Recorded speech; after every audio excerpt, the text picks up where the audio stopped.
Unit 1. Listening to. Activity D. There is a saying, "Don't judge a book by its cover." This tells us that first impressions may be wrong. Writer Malcolm Gladwell has a different idea. In Blink, The Power of Thinking Without Thinking, Malcolm Gladwell argues that first impressions are usually reliable. This is Wednesday Book Talk. Here's critic Hannah Smith. An expert in a museum takes one look at a very old artifact. He is suspicious. The museum has just paid millions for this artifact. The first word that he thinks of is fresh.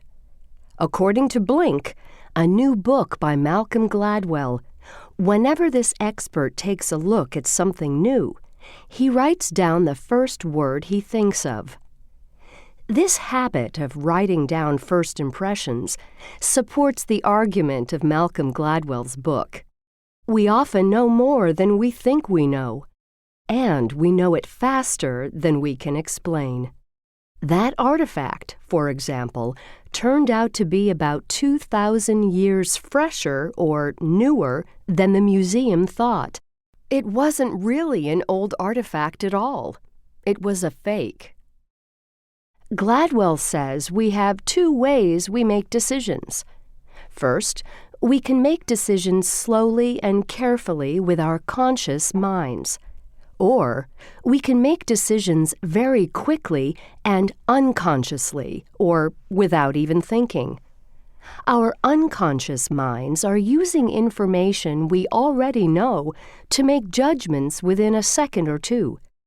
Gladwell's book looks at examples of when our first impressions turn out to be very accurate, as well as when they do not.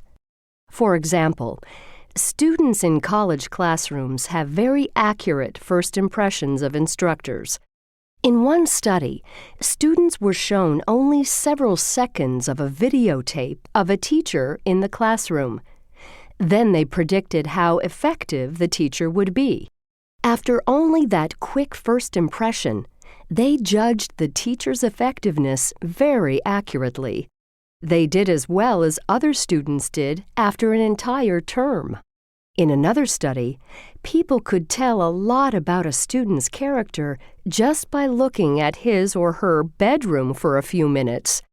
Gladwell also looks at marriages, wars, marketing, and police actions. Sometimes our first impression, our ability to make snap judgments, is very accurate. Sometimes it is very wrong. So when should we trust our instincts? In a section added to the new edition, Gladwell writes about some recent research.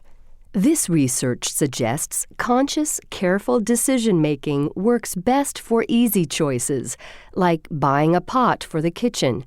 However, our first impressions are best in difficult situations when we are handling many pieces of information. An example is when a coach is selecting a player for a soccer team. If you want a book that gets you thinking about how we think, read Blink. Thank you, Hannah. Now stay with us. We'll be back after the break with news of two more titles that have just reached the stores.